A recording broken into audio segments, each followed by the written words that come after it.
കഴിഞ്ഞ ഒരു മാസമായി കേരളത്തിലൊരു യാത്ര നടന്നു വരുന്നു. നവകേരള യാത്ര എന്നാണ്. തുടക്കം ശാന്തമായിരുന്നെങ്കിലും ഒടുക്കമത്ര ശാന്തമല്ല. ഈ യാത്ര ഒരുപാട് കാര്യങ്ങൾ നമുക്ക് വിശദീകരിച്ചു തരുന്നു. ഇപ്പോഴത്തെ കേരളത്തിൻ്റെ പൊളിറ്റിക്സ്, കേരളത്തിലെ ജനങ്ങളുടെ മാനസികാവസ്ഥ, ഇതെല്ലാം ഈ യാത്ര വെളിവാക്കുന്നുണ്ട്. CPM മൂന്നാം വട്ടത്തിനൊരുങ്ങുന്നു. ഇല്ലെങ്കിൽ 2024 ഇലക്ഷന് കുറച്ച് നേട്ടമുണ്ടാക്കാൻ, കഴിഞ്ഞ തവണ ഒരു സീറ്റാണ് ലഭിച്ചത്, അതിൽ നിന്ന് 4-5 സീറ്റിലേക്ക് ഉയർത്തുവാൻ, അവരുടെ സീറ്റ് നില ഉയർത്തുവാനുള്ള ശ്രമം നടത്തുന്നു. പിണറായി വിജയൻ്റെ ഇമേജ് കുറഞ്ഞിട്ടില്ല എന്ന് കാണിക്കേണ്ടത് CPMൻ്റെ ഒരു ബാധ്യതയായി മാറുന്നു. അങ്ങനെയൊക്കെ ഇരിക്കുമ്പോഴാണ് കോൺഗ്രസ് ഈ യാത്രയെ തടയാനായി ചാടി വീഴുന്നത്. ആദ്യം തന്നെ പറഞ്ഞുകൊള്ളട്ടെ, തെരഞ്ഞെടുപ്പ് കാലത്ത് അണികളെ എങ്ങനെ സജീവമാക്കാമെന്ന് കരുതിയിരിക്കുന്ന കോൺഗ്രസ് ഗതികെട്ട സമയത്ത് അങ്ങനെ ഇരിക്കുമ്പോഴാണ് നവകേരള യാത്ര എത്തുന്നത്. തുടർന്ന് കരിങ്കൊടിയായി, തല്ലായി. ഏറ്റവും ഒടുവിൽ തെക്കൻ ജില്ലകളിലേക്ക് എത്തുമ്പോൾ കോൺഗ്രസിൻ്റെ സംസ്ഥാന അധ്യക്ഷൻ തന്നെ പറയുന്നു, അടിച്ചാൽ തിരിച്ചടിച്ചോളൂ, കുഴപ്പമില്ല. അതുകൊണ്ട് തന്നെ യൂത്ത് കോൺഗ്രസ്സുകാർ സജീവമായി. അങ്ങനെ ഇരിക്കുമ്പോഴാണ് യുവമോർച്ചക്കാരും രംഗത്തെത്തുന്നത്. BJPക്കും അണികൾ സജീവമായി നിൽക്കേണ്ട കാലമാണ്. അങ്ങനെ ഇരിക്കുമ്പോഴാണ് ഒരു നല്ല അവസരം കിട്ടുന്നത്. അതുവരെ DYFIക്കാർ യൂത്ത് കോൺഗ്രസ്സുകാരെ ഓടിച്ചിട്ട് തല്ലുന്ന കാഴ്ചകളാണ് നാം കണ്ടതെങ്കിൽ, കൊല്ലം മുതൽ തെക്കോട്ട് DYFIക്കാർക്ക് കണക്കിന് യുവമോർച്ചക്കാരുടെ കയ്യിൽ നിന്നും കിട്ടുന്നതും നാം കണ്ടു. അങ്ങനെ തല്ലുമാല പോലൊരു യാത്ര അവസാനിക്കുകയാണ്. ഇതൊക്കെ പതിവ് കാഴ്ചയാണ് കേരളത്തെ സംബന്ധിച്ച്. കാരണം ഈ ഭരണത്തോട് ജനത്തിന് യാതൊരു താല്പര്യവുമില്ല. അങ്ങനെ വളരെ ദുരിതത്തിൽ നിൽക്കുന്ന ജനം ഒരുപക്ഷെ ഈ യാത്ര മൈൻഡ് ചെയ്യുക പോലും ഉണ്ടായിരുന്നില്ല. പക്ഷേ കോൺഗ്രസ്സുകാരും BJPക്കാരുമെല്ലാം ഈ യാത്രയ്ക്ക് വേണ്ടുന്നത്ര പരസ്യം നൽകി. എല്ലായിടത്തും കരിങ്കൊടിയുമായി എത്തിയപ്പോൾ മാധ്യമങ്ങളും നിരന്നു.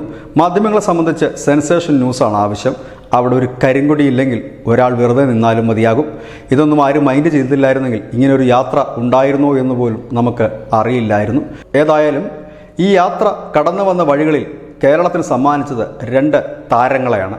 അതിലൊന്ന് ഗവർണർ ആരിഫ് മുഹമ്മദ് ഖാൻ, മറ്റൊന്ന് മറിയക്കുട്ടിയാണ്. പെൻഷന് വേണ്ടി പോരാടിയ ആ മറിയക്കുട്ടി ഒരു സംഭവമായി കേരളത്തിൽ മാറി. ഏതായാലും മറിയക്കുട്ടി VIP ആണെന്ന് കോടതി പോലും പറയുന്ന സ്ഥിതിയിലേക്ക് കാര്യങ്ങൾ നീങ്ങി. മറ്റൊന്ന് ആരിഫ് മുഹമ്മദ് ഖാനാണ്. ഒട്ടും വിട്ടുവീഴ്ചയില്ലാതെ ഗുണ്ടകൾക്ക് ഗുണ്ടകളുടേതായ നാണയത്തിൽ മറുപടി കൊടുത്ത് പുള്ളിയും തിളങ്ങി നിന്നു. ഇവർ രണ്ടുപേരും ഈ നവകേരള യാത്രയുടെ ചില ദിവസങ്ങൾ കവർന്നെടുത്തു എന്ന് പറയാതിരിക്കാൻ കഴിയില്ല. ഗവർണർ കോഴിക്കോട് ഇറങ്ങിയ ദിവസം മാധ്യമങ്ങളെല്ലാം ഗവർണർക്ക് പിന്നാലെയായിരുന്നു. നവകേരള യാത്ര അതിൽ മുങ്ങിപ്പോയി. അതായത് ആണൊരുത്തൻ നിവർന്നു നിന്നാൽ എത്ര കോലാഹലത്തോടെ നടത്തുന്ന യാത്രയായാലും അത് മാധ്യമങ്ങൾ ശ്രദ്ധിക്കില്ല എന്നുള്ളതിൻ്റെ ഏറ്റവും വലിയ തെളിവായിരുന്നു മിഠായി തെരുവിലെ ഗവർണറുടെ യാത്ര. മറ്റൊന്ന് മറിയക്കുട്ടിയായിരുന്നു. അത് യാത്രയുടെ തുടക്കത്തിലായിരുന്നു. കുറേ ദിവസങ്ങൾ മാധ്യമങ്ങൾ അവർക്ക് പിന്നാലെ പോയി. അപ്പോഴും യാത്രയൊന്ന് മങ്ങി. ഏതായാലും ധാർഷ്ട്യവും അഹങ്കാരവുമായി മുഖ്യമന്ത്രിയും അണികളും നിറഞ്ഞാടുന്നു. ഗുണ്ടായുസത്തിൻ്റെ പുതിയ വേർഷൻ എടുക്കുന്നു.